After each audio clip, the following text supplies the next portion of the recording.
Good to go. Okay, good morning, everybody. It is 8:30, so let's get started with the June 6, 2024 meeting of the Lower Downtown Design Review Commission.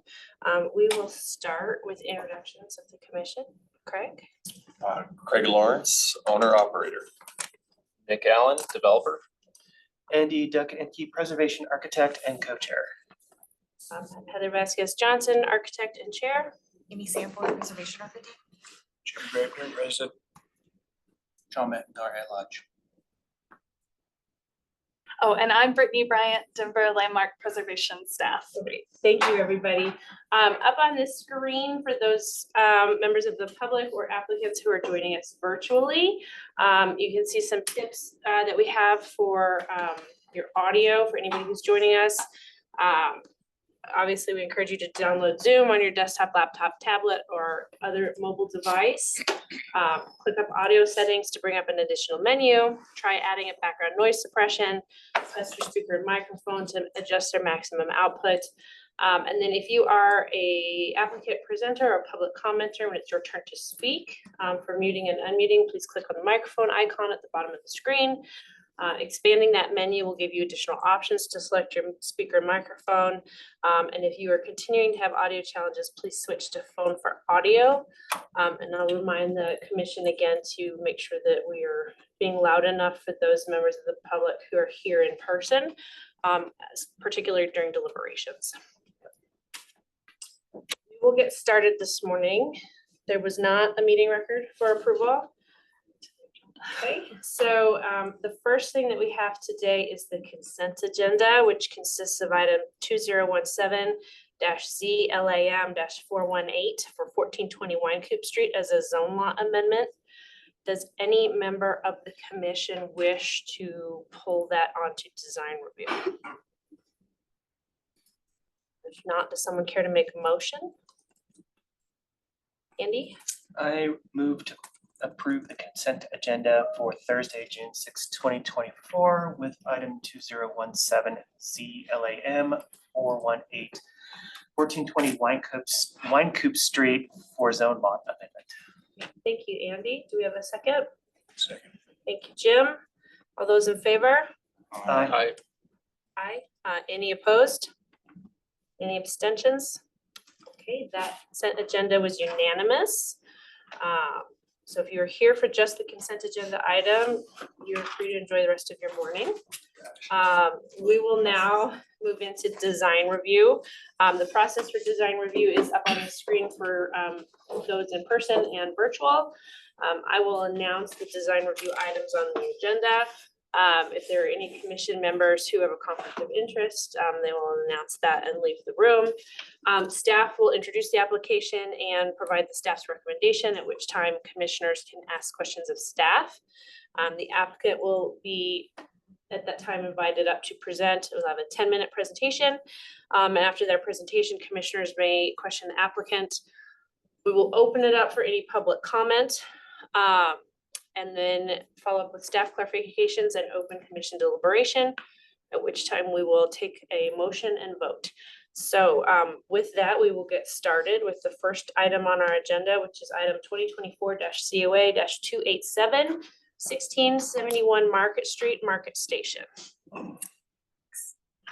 So this application is for new signage and storefront alterations at 1671 Market Street, which is part of the Market Station development, and has an associated comprehensive sign plan for all new signage. Here at the top is a photo of the existing conditions for the new tenant space for Adorn. The new tenant space spans 3 storefront bays, 2 of which are on a white brick portion of the structure and the third on a gray brick portion of the structure, as you can see here outlined in orange. Below is the site plan for the new tenant space, calling out the new signage locations and the addition of architectural metal panels. They're proposed to be added to this storefront elevation. So here on the left are the 2 proposed signs for the tenant. Both signs do meet the requirements of the comprehensive sign plan and the design guidelines for Lower Downtown. The applicant is also proposing alterations to the existing storefront design to add these white colored architectural metal panels to delineate the new tenant space and serve as a backer for the wall sign. Although staff is supportive of the wall sign design, staff is not supportive of the white architectural metal panels. The one panel containing the wall sign panel number 1, has completely open face for the wall sign, while the other 2 architectural metal panels, sign panels 2 and 3, contain a center channel detail that the first panel does not. So they do not fully match each other. And the center channels on these panels also do not appear to align with the existing storefront window mullions below them, as you can see here circled in purple. So here's a night rendering of the new signs with the new architectural metal panels. And then also here's a day rendering view of the storefront and the new signage. So architectural panel number 3 in the corner wrap detail at the far left here, circled in purple at this bay, does not match with the existing architectural color palette of the brick structure above it. Staff has concerns about the disjointed architectural expression of the white metal panel against the gray brick, whereas the other 2 architectural panels match the white brick above. Although staff is not opposed to minor changes to the storefront for the tenant space, this particular design does not seem to fit with the original design of the building and is not sympathetic to the existing design of the structure. Additionally, staff would like to point out that the rendering design of the corner wrap seen here and the elevation drawing of the corner wrap on slide 2 are not consistent. So if the corner wrap architectural panels are acceptable to the commission, the final design does need to be a condition. So due to these concerns, staff is recommending approval with condition, and that the condition be to remove the white architectural metal panels and corner wrap at the storefront from the application. Great, thank you, Krista. Does anyone have any questions for staff?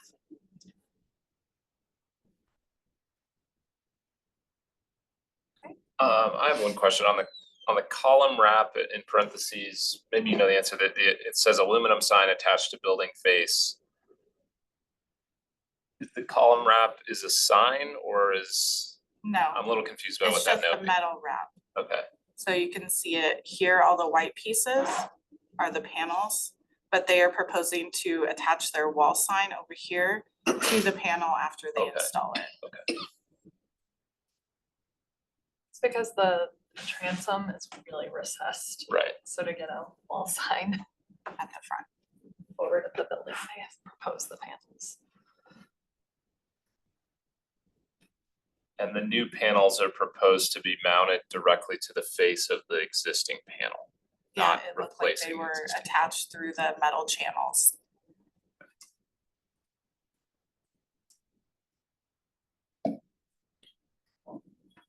Are there any other questions for staff? Thank you, Crystal. I'd like to invite the applicant up or to join virtually. Here? Yep. Great. Yeah, please sit at this table so you're on the recording, and if you could start with the name and address for the record, please.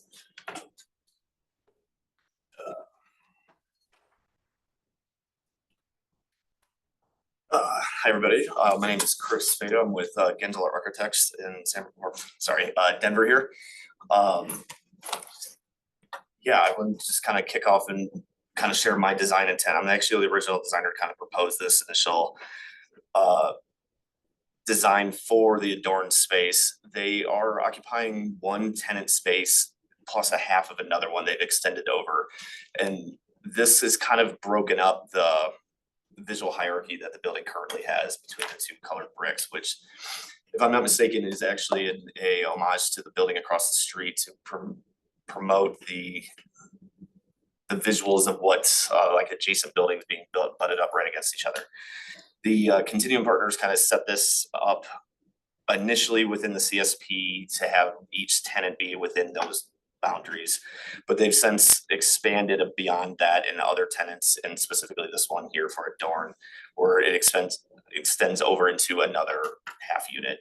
So with that, we wanted to create for the Adorn clients, we wanted to be able to extend and bookend their storefront and create a less confusion for anyone knowing where Adorn space specifically is.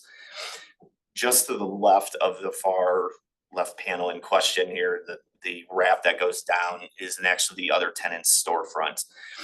The new signage proposed in the CSP doesn't, the new paneling and wrap doesn't affect their signage in any way. Because part of the CSP, their blade sign and signage could be above their door or to the left of their door. So the wrap here doesn't obstruct any or limit any signage for that new tenant that could possibly go into that space. The other reason that we really like to have this bookend, because in the event that Adorn ever does expand beyond this, we have that entire space to kind of a foundation to kind of move forward with.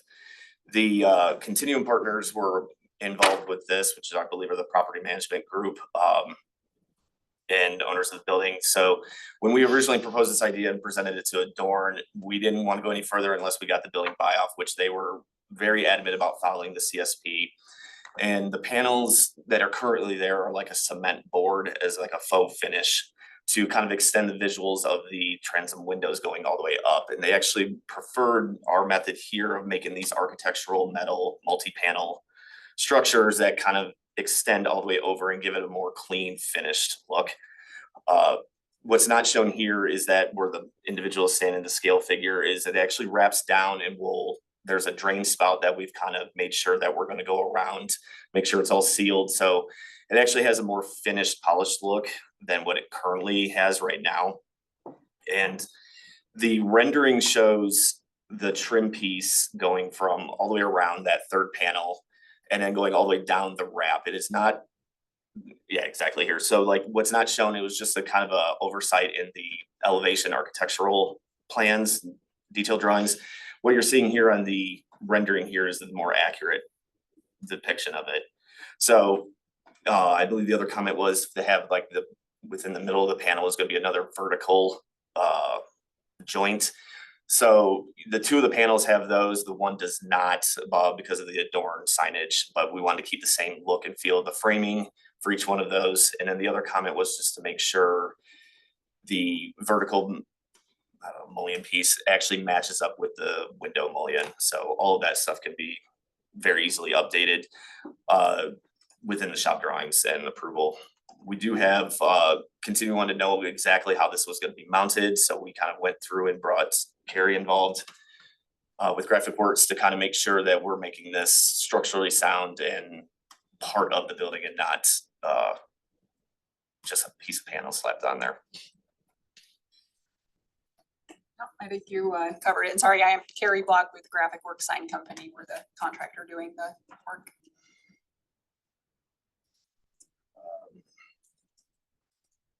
Yeah, the client has actually expressed a lot of interest in making sure that we try to really push to make sure we can have this to kind of make sure that their storefront has a nice bookend feel where there's no confusion as to where their entrance is and where their actual storefront begins and ends. And I do understand that the hierarchy of the building, but I kind of feel like this adds to, like the CSP wants kind of a uniqueness in signage. And I believe this kind of complements what we're proposing. Thank you. Thank you. Does any member of the commission have questions for the applicant?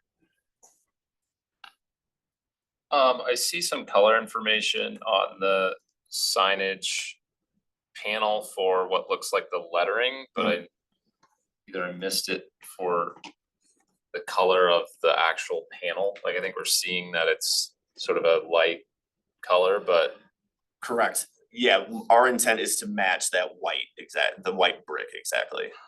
okay. Yeah, match the white brick and then carry it over to sign panel number 3. So those are all the same color. Okay. And then what's not shown, so the wrap carries down right where that scale figure is. There's about a 2.5 foot return on the side that goes right to the joint of the next tenant's door. Our proposal is to wrap that as well. So it will continue up, wrap around, and then continue onto the front. So it's not going to be just on the fascia of the building there. It will continue to wrap. So if you're coming down, if the traffic actually flows from the other way, but visually, if you're walking, it'll look like one unified front right there.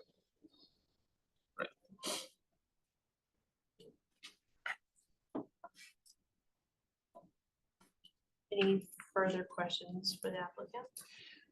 one question. It looks like those transom storefronts are recessed into, we'll call it an alcove. And the intent is to build those out with the panel. What's that depth? Looks like about a foot, maybe more. No, they're correct. For the one on the entryway is significant, is the depth of that actual foyer space. So the panel is actually only, I think, 6 inches deep above the door, the main entry. The other ones are recessed about 3 inches actually. So the panel will sit flush to the existing brick and Okay. fill that space.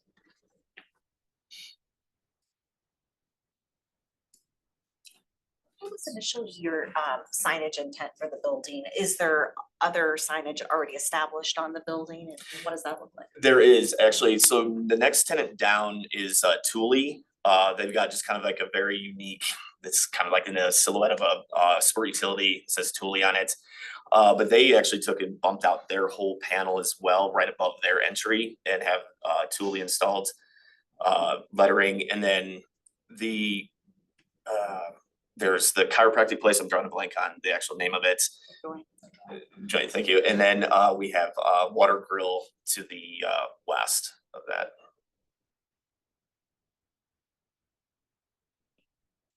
With their, they got it, I think they have a nice, really nice seahorse, and they kind of like have like a eave overhang, and they mounted their letters, top mounted channel letters.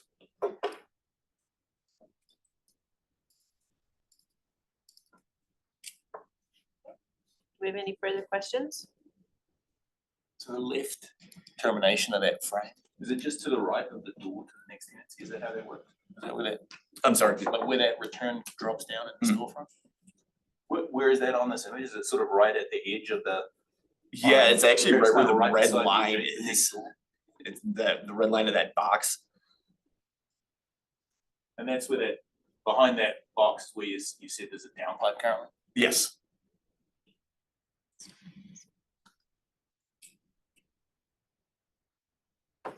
So the edge of that, looking back in, is quite, that door is recessed also, correct? Yeah, but not nearly as deep as the adorned space. It's about half the depth. We wanted to make sure we met. That was a really big sticking point, I think, when we were talking to two partners at Doug and Matt over at Continuum. So if you look, the next tenant over, they got where it begins up with the white brick again. The column return is white. It was brought up to us when we were proposing this wrap and how we were gonna continue to wrap it back to the next tenant's door. And they just wanted to make sure that that was the white as well, to simulate like it's a column coming down. Almost like a centralized column in the middle of that section there. And that's why we didn't have they didn't have a real big objection or any objection really to the white panel extending over and coming down. So long as we made sure that it was wrapped and continued on with that same frame detailing. Do you mind jumping back to the plan?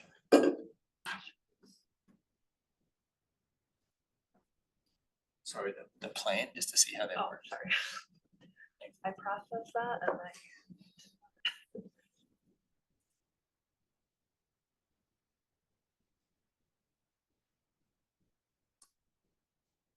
So you're returning it.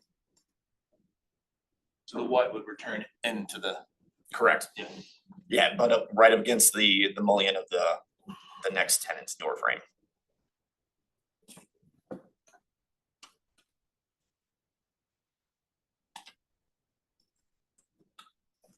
Visually, it works with it looking like it's just part of the building and it's the next tenant without it being a black section of the existing cement board that's currently there right now. So you're actually going over the existing cement board with an aluminum panel? No, actually, I believe the existing cement board is being removed in those sections. Yeah, that's what I'm saying. You're going with. Yeah, I'm correct, calling it yes. a low quality material with a higher quality. Correct, yes. Do we have any other questions? Okay, thank you. Thank you. Do we have anybody from the public wishing to speak on this project? seeing any in person. Do we have anybody on the call? Okay, so we will open it up for deliberations. I'm sorry, Crystal, just Totally follow up. I'm good. My coffee's not done yet. Okay, we will open it up for deliberations. What does everybody think? I keep thinking that if this storefront design had come through in the initial application for the building elevation, it would not be approved. It goes against one of the fundamental precepts of the rhythm and clean rhythm across the facade.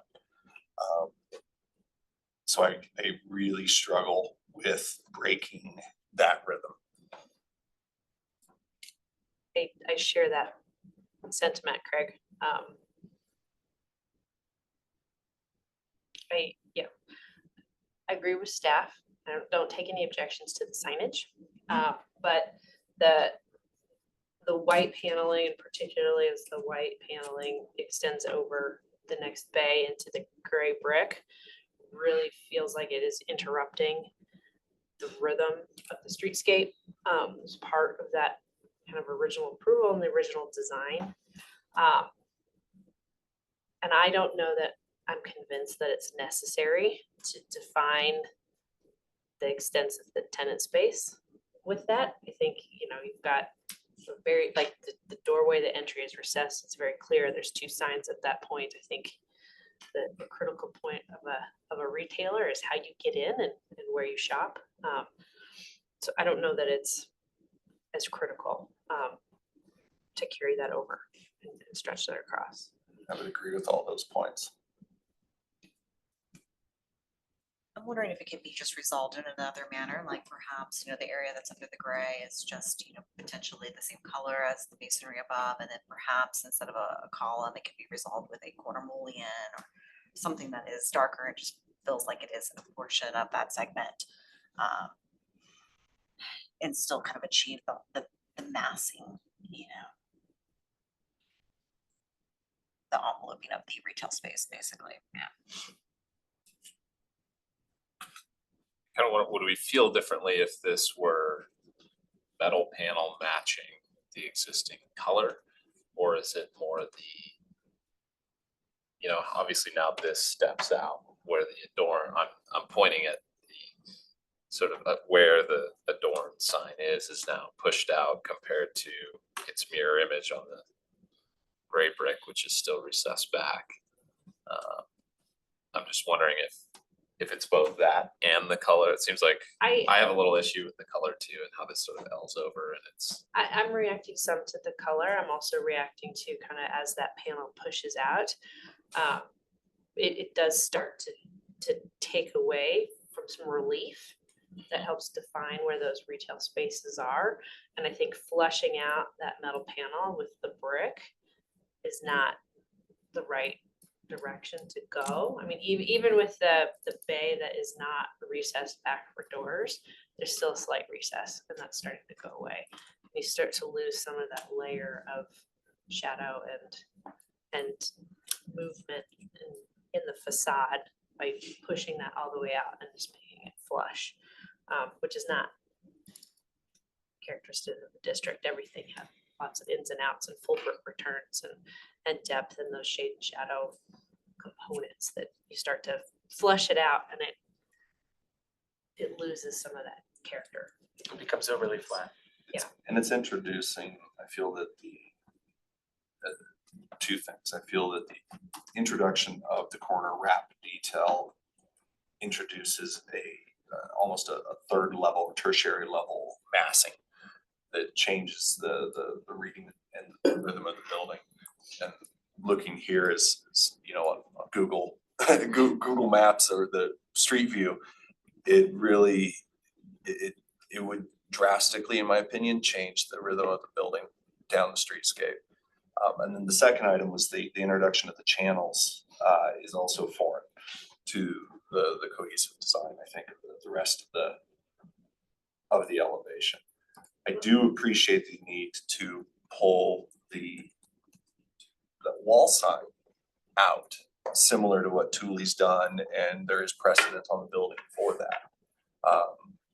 So I would be supportive of a move that did allow the Adorn sign to come out in, maybe not full flush, but I can't support the corner wrap and the architectural detailing of the panels as they are now. I agree. Well, and I think that there are still ways to move that wall-mounted Adorn sign to be more flush with the street and not have to be mounted fully recessed into that with a narrower sign band. There are ways to do that that still preserve the architectural language of that entry and get that front facing like is desired. There are other options there. I personally am a little less strong on the volume thing. I mean, particularly because already that volume shift established in the existing condition. If you look at it, like I'm looking at but just the existing photo in there. But that sort of rat and change in plane exists now with 3 bays, push through and overlay. I'm sort of torn a little bit about the volume expression thing. I think it's really important that retail does have its own character and identity. Again, I think the building is set up to allow that to happen. That formal shift that's already happening is kind of messing with the volumetric reading of the bays above anyway, like because there's a change in plane happening in the duct material. I do think there's a few issues with just kind of the craft, and I agree that a kind of a recess and alignment are important in terms of the panel. And I think what's confusing me maybe more is the idea of trying to paint it the same color of the white brick and then let it fold from one to the other. Starts to mess with the volume reading of the stronger masonry volumes above. If there was a way to have that be a color that is not either of those things and therefore clearly different to those things, it feels like that would allow that slip to be more successful. The fact that it sort of goes through both pieces of masonry. If there wasn't a change in plane there already, I'd probably be a bit more concerned about it, but there is. And I sort of am sympathetic to the idea of retail having its own expression in terms of a color versus being all consistently black all the way along the street. And to be honest, I think the fact that it's detailed in the type of fiber cement panel that is detailed in currently is suggesting the idea that retail will come in and replace that panel with something of better quality that is the character of the tenancy. So I guess I have less issue with the idea that it overlaps the bays as long as the color of it makes it clear that it's something different to the masonry. The idea of matching the masonry doesn't feel good to me. It's going to lead to real ambiguity in the sort of reading of the various masonry and metal forms. And I think definitely alignments of joints and other elements need to be better than indicated on the drawings to make it feel like it's working and well crafted. And I agree that it doesn't, I think bringing it flush, at least setting it back a little bit to ensure that the reading at depth and the facade stays feels important too. Yeah. So there might be some alignment on some things and some difference on some others. I disagree with what you're saying about letting that slip to the third bay. And I think that it's not really in the packet because they've focused on just the tenant space, but looking at the street view of that, there's a very clear kind of 5-bay rhythm that this sits in the middle of, where you have a gray box rhythm that's anchored by Thule with a gray kind of column or pilaster. There's a white bay. There's a gray bay with no gray brick bay with no columns that come down to the street. There's another white brick bay with columns that come down the street. And then there's a gray brick bay to the right side of this Adorn space that has a pilaster on the far side.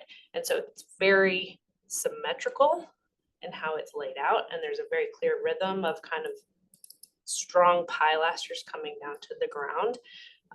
And particularly with the white color, I think that having that slip through and introduce a white color that comes down to the ground that matches that ivory or white brick. I agree on that. I think It's- I was wrong. I just think you're either honest about building form and honest about retail, or honest about building form and sort of dishonest about retail. So there's sort of an interesting. This retailers straddling two bays. Right. Buildings, That's what it which is. is, If you look at like a Covent Garden retail street, a historic retail street, the retail bays are separate from the building above and drift through and interact in often different ways. But I agree that the problem for me is if it tried to be like the white mass, Mhm. it would really mess up the reading of what's above. So it feels like it needs to be different enough there's a potential in my mind. I mean, the black is just recessive, right? So it sort of disappears. But I understand the desire to express brand, and I feel like if there was the ability to adjust that color slightly, but not have it be, not have it blur with either the gray brick or the white brick. That would be maybe a pathway. Well, to summarize, you have another point? no, I Nick? just, Okay. like, I'm hearing, I wanna make sure that if there's direction being provided, cause I'm hearing like from one side of the fence that this could drift through and it's a color problem. And I think I hear from the other side that it's a sort of massing problem, so I think And I I wanna think if just there's make only one sure of that. us that has the opinion that I have, that's fine, it's probably not a good way to go. I think it's, Well, and it's some, my reaction and feeling to that might be the white, and if it was a different color, I might feel differently about that, but that's not what is Yeah, presented to Yeah, I us just wanna today. make sure if we're, And so my, kind of going full circle and back to the application that is in front of us, we do have a conditional approval recommendation from staff that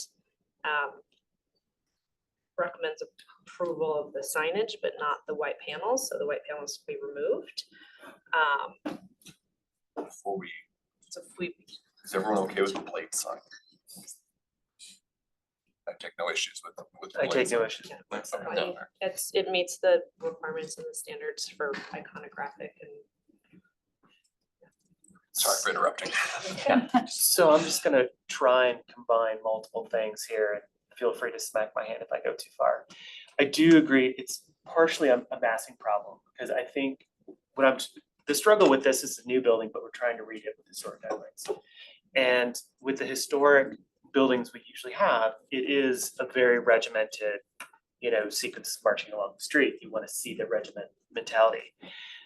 The issue, or the reason why I was struggling with the white panel is once it turned the corner and went down to the street, it became less of a sign, more of a mass. But I agree that there needs to be some flexibility for retailers to be able to say, hey, this is our store. And this is a question for the commission, would the issue with the white panel, assuming that this is a branding thing, like they can't go lime green or blue or something, if it was restricted just to the top of the transoms? Or would that also create an issue with the massing? I don't have as much of a problem if the panels stay up at the transom, assuming we can't approve it today, they'd have to bring it back, but didn't bring it down to the street. Like, I do think, John, it's a good move to bring it down to the street. I like the look, but it doesn't work with the historic context of the rhythm. But if they wanted that option, would that be a problem if they went back to the drawing board and brought that back? So leave the existing massing the way it is, in that, it does have a corner, that corner exists there. It keeps the protrudes, corner, right? so it But keeps the keep rhythm of the manning that white brick transom. and the dark brick, and so you have that dark light, similar to the rhythm we'd have in the historic buildings. But we only kept that panel up high so that they could have their, hey, this is our store, and it goes these 3 bays. Or do we say, no, that completely interrupts the building architecture and it's just the sign only?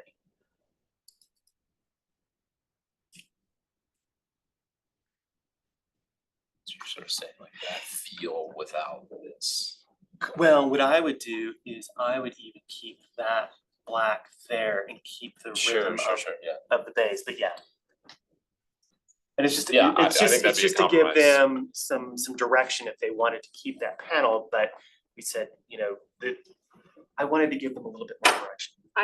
I would be more open to that. I think part of what I'm responding to is that vertical extension and wrap Starts to feel like. down to the bottom as it starts to feel like a column. I do want to preface that with, I think that these panels should be slightly recessed. I agree, And not flush with the brick. I'm not, and this is a design hat, not historic stat. I don't like it when things try and flesh out, because they never flesh out. Either be a little behind or a little ahead, but I don't know how that works with city zoning. So yeah, it shouldn't be brick on metal. It needs to have some relief. There is no section through that transom, correct, in the storefront? There's not one in the application, no.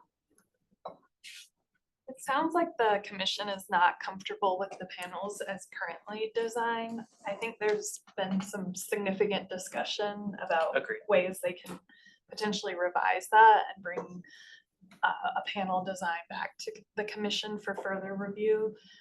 So I would recommend, it sounds like in general, you're in favor of the staff recommendation to approve the signage and then let the applicant, based on discussion today, work on redesigning those panels. I agree. I think just reiterate the fact that the color is making it very confusing. The fact that the metal is attaching itself to the masonry from a color standpoint is, I think, really working against the proposal.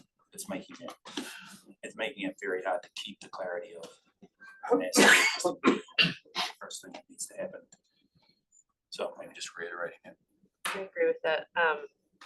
But I would also just suggest for the any future submissions, it looks like the two elevations that are labeled sheet 3 of 8, that the brick pattern on that pilaster doesn't extend the whole way over. It looks on kind of in between on the pilaster where the lamp, the projecting sign is. It looks like there's about a course or two that where the brick post doesn't extend over. It doesn't seem to match the existing condition. So I would just double check and make sure those are accurate. And I would just add on to that, That was throwing me off a bit as I was also, reviewing it. also on sheet 3 doesn't match the rendering. And where that's confusing is that I know, in construction, you can send things to contractors and work things out, but for the LDDRC, what's in the packet is what gets approved, and it gets kind of muddy if we have to say, but per this, but not this. And so just, double check, make sure the pilasters are done correctly and any kind of details match your renderings. All right, does anybody care to make a motion?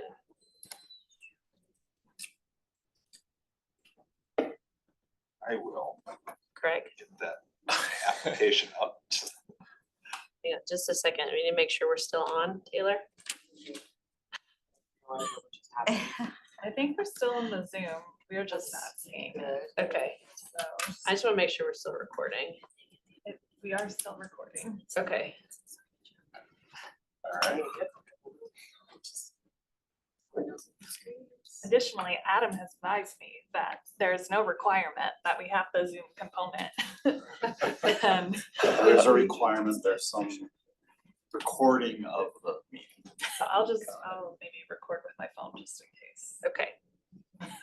And maybe we'll pause for a moment before the next application, see if we can reset the TV. Yes, we've had massive internet issues all week.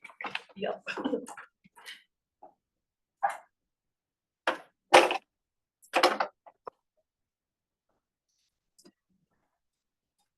These are technical difficulties.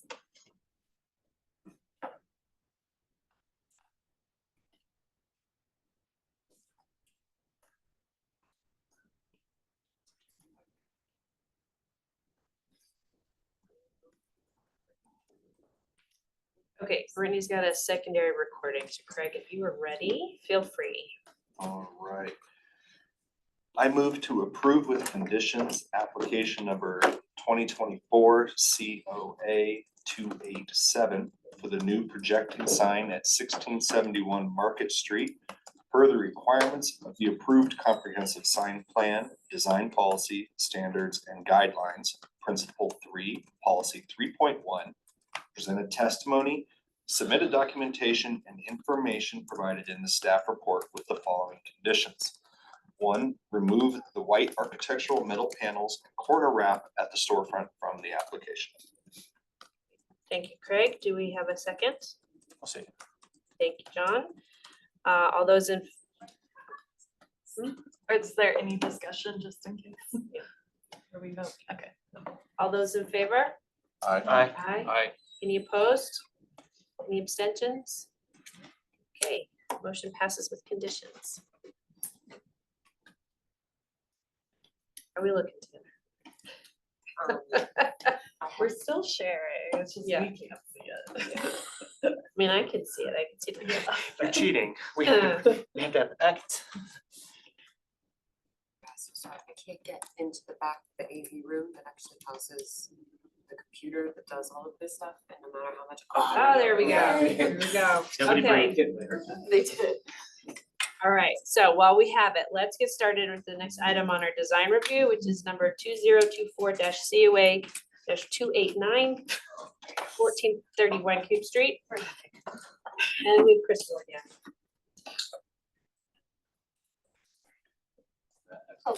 Okay. That's crazy.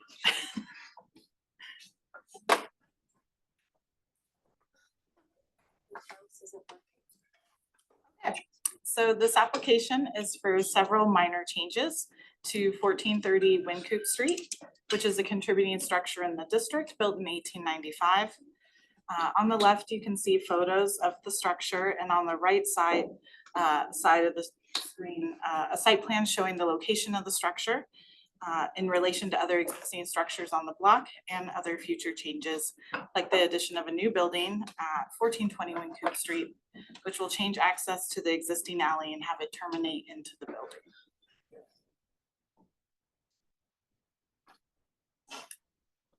Next slide. If you can. So here's an elevation drawing of the front facade showing changes that include the addition Can of we just storm assume that we're windows. looking at, oh, there it is. Thank you. Sorry, my little 13 screen. Okay. The addition of storm windows at all historic windows, replacement of non-historic doors, restoration of stairs and treads at an existing exterior fire escape, recladding of existing metal canopy with new steel sheets, and to remove an existing loading dock guardrail, which is non-historic, and replace it with a new guardrail and gate. There are also proposed rooftop changes, like the addition of several new skylights and the relocation of mechanical equipment, which are in the application packet. However, I've not included those in this presentation, as staff believes these elements fully meet the design guidelines and will not be visible from public vantage points. Next slide. So here you can see the side elevation, which will face towards the new infill structure. Changes to this elevation include some windows being infilled at the first floor where they will abut the new structure. A replacement of all non-historic windows at this elevation with new aluminum clad wood windows. Next slide. Here's the new proposed alley elevation. Changes to the elevation include the addition of storm windows at historic windows and modifications to the existing alley loading dock in its existing addition. Next slide. Here you can better see the proposed changes in relation to the existing site conditions. The applicant is proposing to reclad the existing addition and add some new window and door locations. These alterations to the side and alley elevations are subordinate to the primary facade and will not alter the ability to perceive the building's historic character, meeting policy 1.2. Next slide. So here again, you can see the existing conditions of the front facade, calling out proposed changes like replacement of non-historic doors and replacement of the existing loading dock railing. The applicant did note in the application that the existing railing is failing as a result of standing water found atop the dock. Next slide. So here are just some railing examples that were included in the application. As you can see here, there are varied railing designs found in the district, and some do have a grid-like pattern. However, there aren't any I see that kind of overlap the concrete or the dock look and feel that's proposed in this application. Next slide.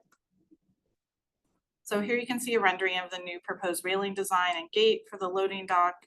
Staff has concerns that the overall grid design and gate is not something that is typically found in the district and more resembles fencing and gates found within the Ballpark Historic District and may not meet design guideline 1.1.4 as it may change the perception of the historic character of the building with this design. However, it does meet design guideline 1.1.5 as the new guardrail is constructed from substantial materials. Additionally, staff is concerned about the overlap of the new guardrail protruding from the concrete loading dock toward the street, which is not typical of other loading docks found in the district. The applicant knows that this new design overlapping the concrete dock at the outside was intended to mitigate erosion and corrosion issues that are occurring with the existing design. Next slide. Staff also has concerns about the height of the gate at the loading dock stairs, as the height seems excessively tall at 7'6", or it says 4 here, at the bottom of the stairs, and tall gates at the entrance of the loading dock is not something typically found in the district.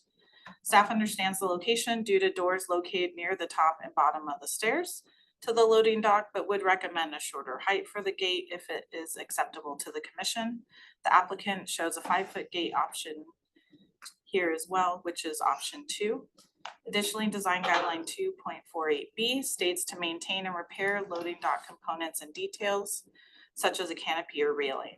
The changes to the loading dock do maintain the historic location and form, but does not maintain or repair historic components. The new design is more contemporary in nature, though the current design is also not original. Design guideline 2.48C states that to avoid altering, enclosing, or removing a historic loading dock. This new design does alter and enclose the existing historic loading dock and does not meet this guideline. Therefore, staff is recommending approval with the condition to eliminate the Wynkoop Street guardrail and gate at the loading dock from this application. The condition is just so the loading dock design may be further studied to find a more appropriate design that better fits with the surrounding historic context. Thank you, Crystal. Do we have any questions for staff? Is this project pursuing state or federal historic tax credits? And if so, does it have an approved Part 2B? I do not know, you'll have to ask the applicant.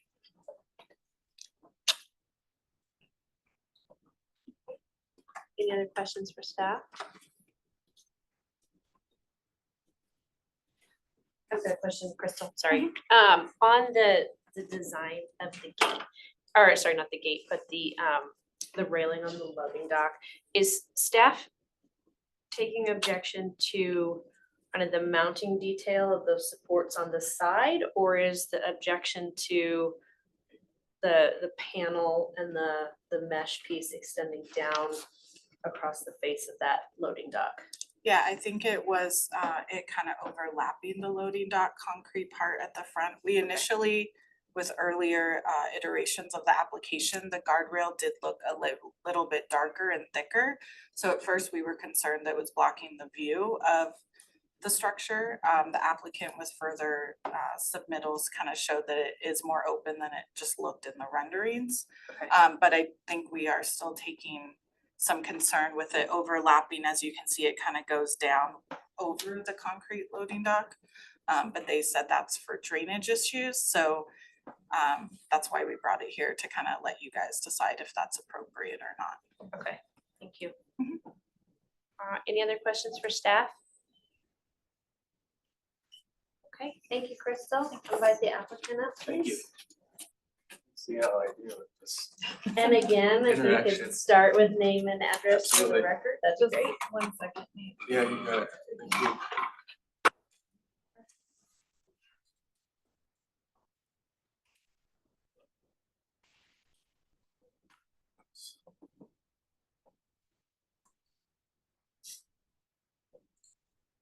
When you're ready.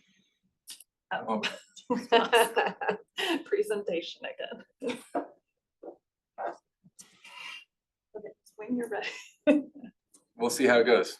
Hi, good morning. My name is Nate Jenkins. I'm with Oz Architecture, principal there, who's been working on this project for the better part of the last 10 years. Obviously, you've seen me recently proposing on 1420 Wynkoop, but these projects have been decoupled, and Concord Energy Group, who has just won the mayor's award with Simple Brown's design on their office space currently on Wazi, has grown so fast and rapidly that they've actually acquired this asset and intend to move their headquarters to this space. We're currently planning their TI of all 4 floors. It's going to be a wonderful space that is vibrant and vital. I think I just want to be as quick as I possibly can, and I genuinely appreciate Crystal's thorough summary of an analysis of our package. One of the things that the Sanborn maps have revealed to us, just instinctively and intuitively, you're the docks themselves never really had rails, and the purpose of the docks was for loading. And I think one of the gestures that, or one of the tools that we have as designers and the urban fabric gets to now bear, is how we detail these railings that are adaptations to historic structures. And I think the question really in front of us today, and the one that we've been debating internally and with the clients, is what is a railing? What is the purpose of the railing, and how is, as a scalable element as defined by the LOTO guidelines is one thing, but the orientation and the propensity for vertical pickets is somewhat surprising. There's really no there's no guideline or preference that states that vertical pickets are desired, and yet you find those railing types and that typology throughout. In the case of our dock, you'll see there's a building that was removed from 1430 as it is today, or 1420. And that dock was continuous. So the idea that the dock has not changed over time is one that I think is false. And so we're sort of taking all of this in. If we could go to the next slide, as we're analyzing what's appropriate for a railing in this district and specific to this building. This is the 1951, which again shows a dock with no railing, and as you'll see maybe on the next couple of slides, I think I'd like to stop here. Crystal, the one point of clarity I'd like to add to your summary was the 1900 Wazee project does have a railing that does bridge the dock height, and those two images on the left show that. That's a cable rail, which frankly is less robust and substantial than what we're proposing. It is horizontally orientated and is in 2-inch increments of space vertically, but that does have a railing that does extend and bridge that line, which currently on our dock represents about a 4-foot transition, which is just kind of an awkward height. So we're trying to sort of reset the proportionality of and the approach of the pedestrian to the building and its interface in a way that we think is visually more interesting, but also frankly is more permanent, in the sense that right now standing water sits atop that dock, and in its standing water condition, it does corrode all the structure. One of the other factors that these images present that I think is worth bringing up to the commission today is that just within 100 yards or 300 feet of our site, there are, and along the canal itself, there are 5 different railing types. None of them, actually, one of those 5 is vertical pickets. The rest is, there's one in the middle here at the top that shows whatever you want to call this pattern, but a diamond shaped pattern that is far less transparent than I believe that we're proposing. And then all of these other railing types that are found within the district on contributing buildings that are both close and several blocks away highlight this wire mesh that we're proposing. And it's in these instances that we believe that the vibrancy and vitality is able to be enforced in the district. It's having buildings upon buildings that have dock rails that are of the same orientation and configuration seems a little counterintuitive, frankly. And so we're proposing something unique and different that is more rectilinear. It's 2-inch tall by 4-inch wide in its proportion. If you go to the next slide, please. I guess these are just rehashes of Crystal's presentation. If we could go 1 or 2 more here. Yeah, the next one. Sorry, Brittany. No, you're This shows where the corrosion's actually happening. Full structural elements are completely worn through, and the fascia that's atop the dock, currently adorning the dock, really is spalling in a way that can't be repaired. And so what we're proposing is the rail effectively extend and supersedes this in its replacement, but extends to effectively the location of where that channel flanged element sits. So we're seeing it as a similar but different approach to what's there today. If you could go to the next one. This shows you how the patterning and the rhythm of the railing aligns with the pattern and rhythm of the awning and the sheets that are atop it. Really excited about where this is coming. And then atop the dock, we're imagining a more permanent, robust railing condition that has a bit of a shelf or bar top for active use for the building occupants. Something that we think will promote engagement with the street that currently isn't occurring at the top of the dock. And then if we could go to the next one. This shows perspective view of the same conditions, in highlighting how that interaction between the railing and its side-mounted detailing allows for water to shed off of the dock and yet still preserve some of the vocabulary that's adorning the dock today. And then, as Crystal noted, we've given some options to how the gate is located. One of the justifiers behind this is that the top rail of the gate aligns with the top rail of the guardrail. We felt that that continuity was more congruent with the formal diagram of the building. We're totally open to a lower gate height. The whole interest here, and ideally, gates wouldn't be needed, but we're trying to prevent homeless encampment and other things that the district has suffered from. And the gate, we felt, was something that was of merit and not too much of an opposition visually to the overall dock representation. So if you go to the next slide, we've got this is that comparison and contrast. And I think the material palette follows this. Brittany, maybe if I could go to that. This is actually to scale. If you print it on 11 by 17, of course, we're looking at a screen that is much larger, but it's 2 inch by 4 inch. The whole idea here is that it represents the pattern and is evocative of the brick proportion that predominantly clads the district. We see this as just a subliminal but interesting transition from what you see as welded wire squares or some of the other vertical pickets around the district. This felt more congruent with the overall cladding of the building and represents about 93% transparency. We believe that it's more transparent and because of its horizontal orientation feels more open than the railing that's there today. And I think that's a good summary of where we're at. These are just details. We're preserving the brackets and the arms and the superstructure of that awning, just to give you all some clarity, and just applying some very high-end steel sheets to the top of that to clean up some of the visual noise that the corrugation represents, and leveraging that corrugation as the superstructure to support the steel. And then this shows how that railing is mounted to what is not it's not the actual historic dock, but is mounted to what was built in replacement of that historic dock at the bottom right there. I think that's it. Thank you, Nate. Thank you. Are there any questions for the applicant this morning? Same question. Are you pursuing state or federal historic tax credits? We are not. The schedule on this is such, and just for the record, I probably should have said this. One of the reasons why the gate and the railing and the awning are part of this submission is we're trying to get this, that the clients want to move in as quickly as possible. So the credits are not being filed just in the expediency of the schedule. Okay, yeah.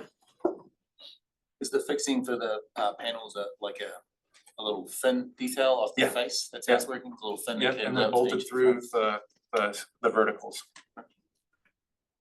Can you go to, I can pull up the section detail of that.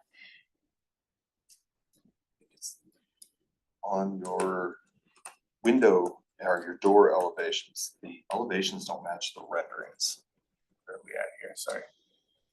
And renderings have a box, an enlarged a metal detail at the lever and lock set. But the elevations in the applicant packet have just standard style and rail doors. Sorry, on the Yeah, so the elevations show just standard style and rail doors for door 101 and 102. And then it's also shown on your enlarged elevations in the packet. But all the renderings show a different detail at the handle sets. Sorry. Yeah. So I'm curious which one. Which is our preference. Yeah. I believe that these renderings are actually not representative of what we have spec'd, which is in the 2D work. Okay. So the 2D work, the line drawings. Yeah, are most reflective of our spec. Okay. And preference. Excellent.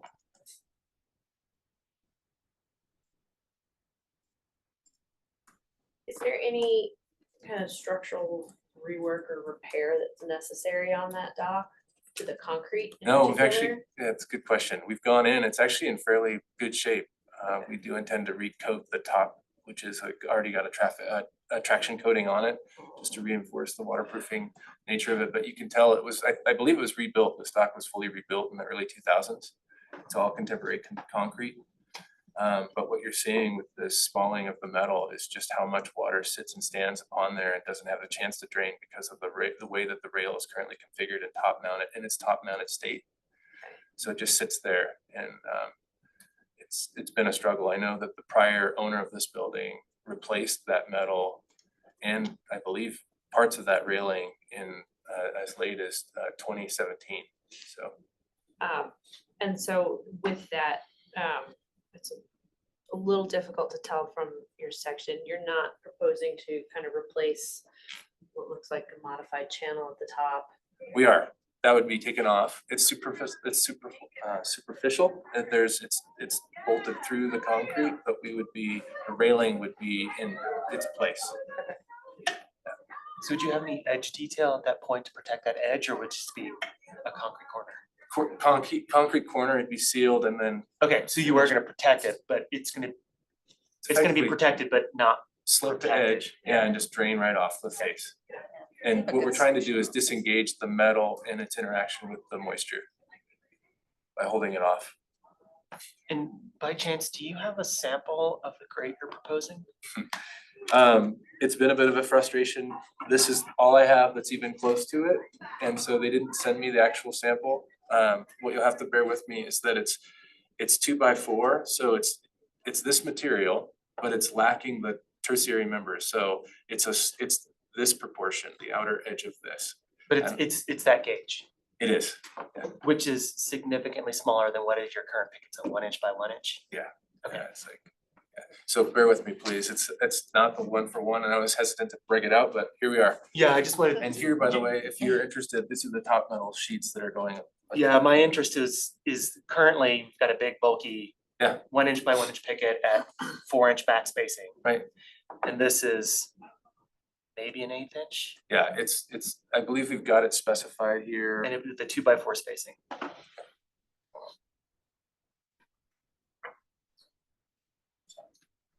So it's not the exact material, it's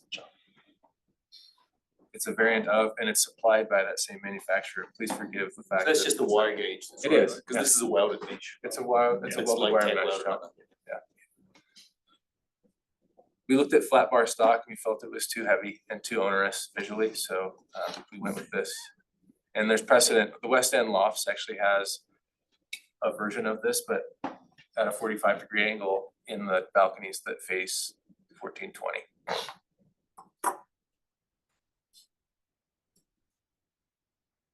Do we have any other questions for the applicant?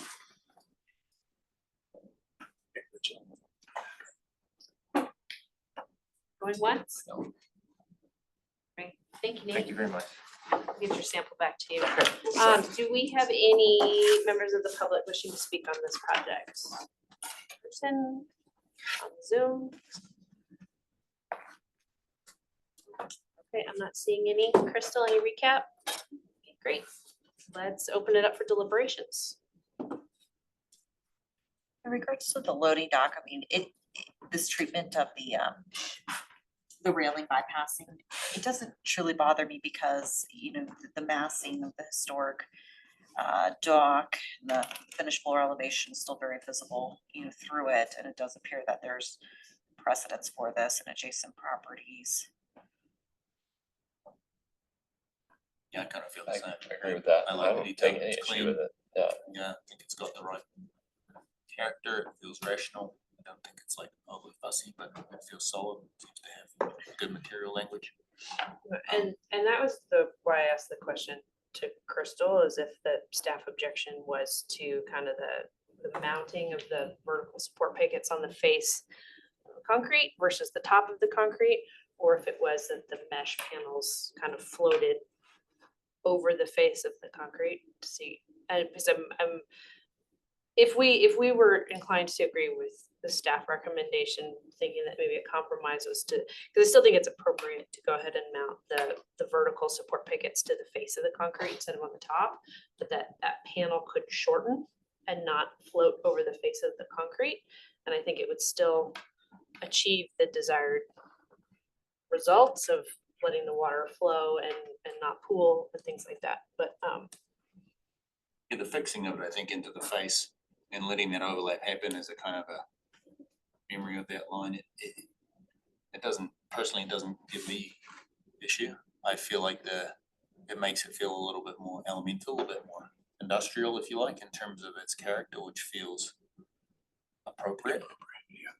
John, I'm glad you said that, because that's one of the things that I was disagreeing with staff here, because so many times we see these loading docks, which were so important to the downtown district, that they put these heavy railings right on top, and it kind of obscures that line. And by allowing this mesh to go past it, kind of allows that loading dock to re-express itself as a loading dock. And typically what we see is people go a little overboard with their railings. And so it becomes this competition with the eye between, is it a railing, is it a loading dock, railing, loading dock? For this one, I feel like the loading dock, and it's the reason why I asked what the dimension of that mesh was, it allows that loading dock to express itself again, even though that railing is a bit taller and overlaps that joint. Sorry, I was getting a little esoteric there. Yeah. And it's also slightly different, and we had this conversation a lot of times on LPC, it's like designer's choice, but it seems like railings, everybody goes 1 inch vertical pickets at 4 inches at 42-inch height, done. Whereas this is at least thinking of it a little differently, but it still works with historic guidelines in that it's really meant to be minimal, just be as minimal as we can. So there is another issue though, right, too, which is the closing off of the dock and the gate. I don't know that, please correct me on the interpretation of enclosing. I don't feel like putting the gate on is necessarily enclosing the loading dock. It is restricting access, but I don't know that that's in contrast to the intent of the design guidelines. So I have no problem with, I feel like the gate still meets the guidelines. Doesn't necessarily enclose. I think for clarity, our issue was more the height of the gate, not so much that they were having, Not the enclosure. not having the gate, but just the height of it. yeah. Okay. But the applicant presented their reasonings. Just my 2 cents, and it goes back to visual clutter. And when I was reviewing the packet, I kind of appreciated just having a single datum going around. It kind of repeats a single datum of the loading dock. By having the 2 joints, then my eye starts looking at it, versus if they're lined up, then it just kind of just goes away. I mean, I can go either way, but that my personal preference was just having a single datum line for that. Yeah, Gate and guardrail. I tend to agree with that. Also with the thinking of, you know, the stairs are there from a code standpoint for egress. You have people on that dock. Then if something happens, they need to be able to get off and to leave. So if those stairs weren't there and it was just a rectangular projection of the dock, that safety rail would wrap at that same height and return to the building. So the difference is just that the mesh continues at the base instead of having that solid base. So yeah, I agree. The design challenges is just that it's so close to that main entry. yeah, Again, all other considerations appreciated, that's about the best location for it.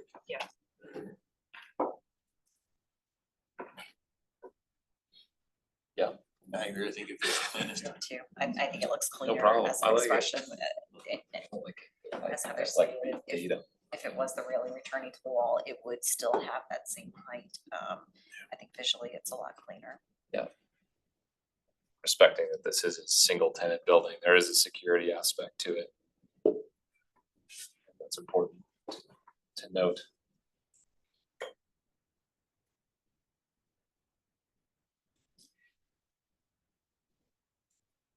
I think the only other thing that I want to ask, if we're getting close to the end of deliberation, that in the final motion, we may need to make sure that we reference that the front door elevations are per the 2D and not the renderings. Just so there's no confusion when staff goes out there and takes a look. And they don't have the extra blocking at the door hardware. It's minor, but Or we could make the request that. yeah, we just make the request. The motion is just, That the renderings are modified to match the 2D. yeah. Which I think is a good point, Andy, thank you. Maybe a minor item just for thought, not a recommendation, but just it, in terms of currently the mesh is pushed to the flat outer face of the frame on the details, just looking at the detail stuff, it might be worth, I'm just, thinking about which side has the kind of relief of the angle of the frame and gets the shadow and the kind of, that comes with that. Potentially that might be stronger to the outside than the inside, but I that's sort of maybe just a consideration. Yes. Again, designer's choice. If there's no more deliberation, does someone care to make a motion?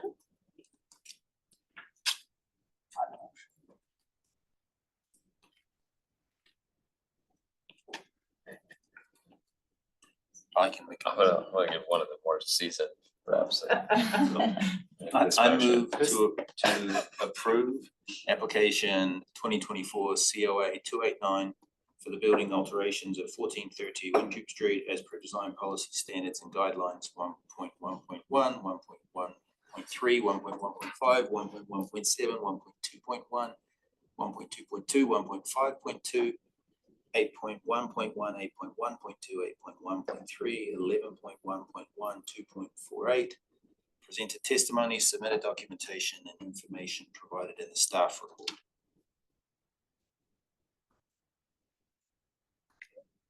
That's it.